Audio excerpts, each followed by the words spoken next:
বলছি, আপনারা তোদের সরকার তো কেন্দ্র সরকারে আছে, যাদেরকে নোটোরিয়াস ক্রিমিনাল বলে আখ্যায়িত করলো, সার্টিফিকেট দিল ন্যাশনাল হিউম্যান রাইটস কমিশন, কেন এখনো পর্যন্ত তারা অ্যারেস্ট হচ্ছে না? আপনারা আপনাদের ওপর নেতৃত্বদেরকে একটু বলুন। আমাদের তো উপরে কেউ নাই, আমাদের তো কোনো ব্যাকআপ নাই, কিন্তু রাজ্যে বিজেপির ব্যাকআপ তো সেন্ট্রাল বিজেপি আছে। কোথাও একটা ভালো আন্ডারস্ট্যান্ডিং হয়ে আছে, আর মার কারা খাচ্ছে? বুথের বিজেপির কর্মীরা। আমি আপনাদের বলবো একটু চোখ কান খুলে রাখুন। ডিসেম্বর মাস শুভেন্দু অধিকারী গত বছরে বলেছিল, বিজেপির কর্মীরা তো অনেক ভেবেছিল, সাহস পেয়েছিল, এগিয়ে আসলো। আর একটা ডিসেম্বর পার হয়ে গেল, মার কারা খাচ্ছে? বুথের বিজেপির কর্মীরা, বুথের মানুষের। আর শুভেন্দু অধিকারী মমতা ব্যানার্জির সাথে বসে চা খাচ্ছে। এরা আলাদা নয় ভাই, বিজেপি আর তৃণমূল দুটো যা শুধু ফুল আলাদা, গোড়া এক জায়গায় বাঁধা। তো যে কথা বলছিলাম, বিজেপি এক প্রকার 100 দিনের কাজে শুধু টাকাটা বন্ধ করে রেখেছে, সেই অর্থে কোনো অ্যাকশন দেখতে পাচ্ছি না। আর এরা যদি তৃণমূল যদি কোর্টে চলে যায় 131 নম্বর ধারাকে সামনে রেখে, তাহলে কেঁচো খুঁড়তে কে উঠে বার হবে? বিজেপি সর্বপ্রথম ধরবে। 14 লক্ষ জব কার্ড কারা বানিয়েছে, কাদের মাধ্যমে বানিয়েছে? তাহলে শওকত, শাহজাহান বা এখানকার যারা এমপি এমএলএ অনেকের নাম বেরিয়ে যেতে পারে, তাদেরকে তুলে নিয়ে তো জেলে রাখবে। ওই জন্য চলছে, চলুক, পাবলিককে বোকা বানাতে হবে। মাঝে মধ্যে একটা করে মিছিল বার করে দাও, কেন্দ্র সরকার কেন টাকা দিচ্ছে না জবাব দাও বলে মিছিল বার করে দাও। পাবলিক ভাববে হয়তো এই তো দিদি আমাদের হয়ে অনেক লড়াই করছে।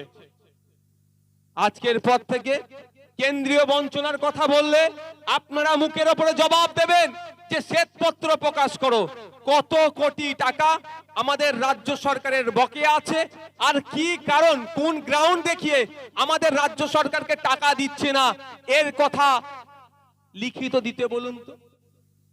আমিও তো বারবার চাইছি, কারণ হচ্ছে আমি আপনাদের বলে রাখি, এই বলেছিল না গাড়ি ভর্তি করে দিল্লি নিয়ে যাবো, আমি তখন বলেছিলাম দিল্লি পুলিশ প্রচুর মারবে, বলেছিলাম সাধারণ মানুষের উদ্দেশ্যে বলেছিলাম, ভুলেও যাবেন না, দিল্লি পুলিশ প্রচুর মারবে। সাধারণ মানুষ যায়নি, গিয়েছে কারা? তৃণমূলের। তারপরে এমন তাড়া কাটিয়েছিল দেখেছিলেন তো, শুধু বাঁশি মেরেছে, এরা ছুটছে। তো কথা হচ্ছে এত লোকের যাওয়ার দরকার নেই। আমরা বলছি রাজ্য সরকার কাগজ দেখাক যে কোন খাদে কত টাকা কেন্দ্র সরকার আটকে রেখেছে। যদি অন্যায় ভাবে আটকে রাখে, রাজ্য সরকারকে যেতে হবে না, আমরা প্রধানমন্ত্রীর বাসভবনের সামনে গিয়ে অবস্থান বিক্ষোভ করব। যতক্ষণ না পর্যন্ত আমাদের রাজ্যের বকেয়া মিটাচ্ছে, আমরা সেখান থেকে উঠবো না। কিন্তু ভাই কাগজ নিয়ে যেতে হবে, নাহলে দিল্লি পুলিশের যা লাঠি পুরো গরম করে দেবে মেরে। বুক ফুলিয়ে যাব, মুখ ফুলিয়ে আসতে হবে। আর আমার হাতে যদি কাগজ থাকে, দিল্লি পুলিশ লাঠিও পেছনে রেখে দেবে, মারতে চালাবার সাহস পাবে না। সেই কাগজটা আমাদের রাজ্য সরকার দিক। ব্যাপারটা কি জানেন? 10 টাকা আছে, 100 টাকা, অভিভাবক 5 জনকে 20 টাকা করে দিয়েছে। যেখানে বলা আছে যেখানে যেমন ভাবে খরচ করবে, সন্ধ্যাবেলায় খরচে কিভাবে কোথায় 20 টাকা খরচ করেছে এসে জানাতে হবে। 4 জন এসে 20 টাকা কিভাবে খরচ করেছে জানিয়ে দিয়েছে, আর অন্যজন এসে বলছে না আমি জানাতে পারবো না কোথায় কোথায় খরচ করেছে। তো পরের দিন অভিভাবক আবার তার কাছে 100 টাকা ছিল, ওই 4 জনকে 20 টাকা করে দিয়েছে, একে 20 টাকা দেয়নি। কারণ কি? যুক্তরাষ্ট্রীয় পরিকাঠামোতে আপনাকে টাকা দিতে বাধ্য, মোদিজি আপনার টাকা আটকে রাখতে পারবে না। কিন্তু ইউটিলাইজেশন সার্টিফিকেট, আপনি টাকাটা কোথায় কিভাবে খরচ করেছেন সেটা বুঝিয়ে দিতে হবে।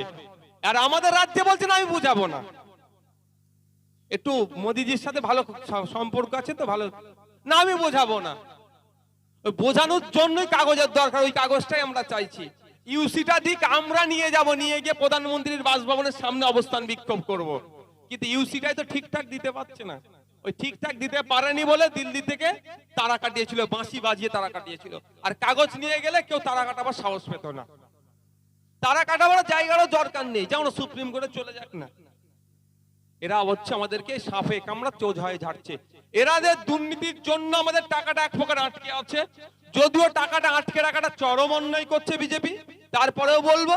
আবার এরাও বলতে চাইছে কি এরা একদম সাধু পুরুষ, কিচ্ছু করেনি। এদের জন্যই তো আজকে আমাদের এই দুর্দিন দেখতে হয়েছে, এদের জন্যই তো আমাদের রাজ্যে 100 দিনের কাজটা বন্ধ হয়ে গেল। তাই বলবো, চোখ কান খুলে রাখুন, সজাগ থাকুন, সতর্ক থাকুন, এদের ফাঁদে পা দেবেন না। এরা আপনাকে আমাকে ভুল পথে পরিচালিত করবে। এখানে যারা কৃষক বন্ধুরা আছেন, আপনাদের উদ্দেশ্যে কয়েকটা কথা বলে আমি এখান থেকে বিদায় নেব। তার আগে একটা কথা বলি, এটা কি প্রাইমারি স্কুলে বসে আছি তো, মানে হ্যাঁ, মায়েরা আছেন, মায়েদের কথা বলি। মায়ের কোনো মা 500 পাচ্ছে তো, কোনো বা 1000 পাচ্ছে, 500-1000-এর মধ্যেই আছে। তবে এটার মধ্যে একটা বৈষম্যতা আছে। তো মমতা ব্যানার্জি সবসময় বলে আমরা মানে বৈষম্যর ঊর্ধ্বে গিয়ে কথা বলি, কিন্তু এর মধ্যেও বৈষম্যতা আছে, সেটা আমরা ভালো করে দেখতে পাচ্ছি। তাক ওই বিষয়ে আমি বিতর্কে যাচ্ছি না। মা আপনার হাতে 500-1000 দিচ্ছে, আপনার ছেলে বাচ্চাটা এখানে এসে যে কি শিক্ষা অর্জন করছে আপনার একবারের জন্য দেখেছেন? আজকে কি বার? রবিবার, সোমবার, কালকে স্কুল খোলা থাকবে, কোনো তো স্পেশাল ছুটি নাই। তো আগামী কাল যদি আমি ভুল কথা বলি, এসে এখানে হাতে নাতে প্রমাণ করে যাবেন। এই শিক্ষা প্রতিষ্ঠানে যদি 300 বাচ্চা থাকে, 3টে দেখবেন টিচার আছে। যদি আমি ভুল বলি, হাতে নাতে প্রমাণ করে যাবেন। সর্বোচ্চ 5টা টিচার পাবেন এখানে, 300-400 বাচ্চা আছে। যেই তালা খুলছে, সেই ঘন্টা বাজাচ্ছে, সেই মিড ডে মিলের রোল কল করছে, সেই পড়াচ্ছে। কি পড়ানো হবে ভাই? ফলে কি হচ্ছে? আপনার হাতে তো 500-1000 দিয়ে দিচ্ছে, আপনার ছেলের ভবিষ্যৎটা এখান থেকে ধ্বংস হয়ে যাচ্ছে। এই করতে করতে টিচার থাকবে না, এরপরে আপনারা শিক্ষক নিয়োগ তারা করছে না। আপনার ছেলে এখানে এসে কি হচ্ছে? যেখানে বুনিয়াদী শিক্ষা যেখান থেকে অর্জন করে, সেখানেই শেষ হয়ে যাচ্ছে। আপনি যদি বিশ্বাস আমার কথা না করে, না হয় হাতে নাতে প্রমাণের বলবো। আজকে বাড়ি যাবেন, ক্লাস 4-এর বাচ্চা আপনার বাড়িতে যদি থাকে, ক্লাস 5-এর বাচ্চা থাকে, ক্লাস 6-এর বাচ্চা আছে, ক্লাস 4-এর বাচ্চাকে বলবেন, বাবু ক্লাস 4 ইংলিশে বানান করতে, দেখে নেবেন প্রমাণ। ক্লাস 6-এর 5-এর বাচ্চাকে বলবেন, অঙ্কর বইটা খুলে দিয়ে বলবেন, গণিতের বইটা, বাবু এই অঙ্কটা করে দেখাতো, দেখে নেবেন আপনারা যে নওশাদ ভাই ভুল বলছে কি ঠিক বলছে। দেখবেন ক্লাস 4-এর বাচ্চাটা ইংলিশে 4 বানান করতে পারবে না, 5-6-এর বাচ্চাটা অঙ্কটাও করতে পারবে না। এটা কি করে রেখেছে জানেন? এটা শুধু লঙ্গরখানাই বানিয়ে দিয়েছে।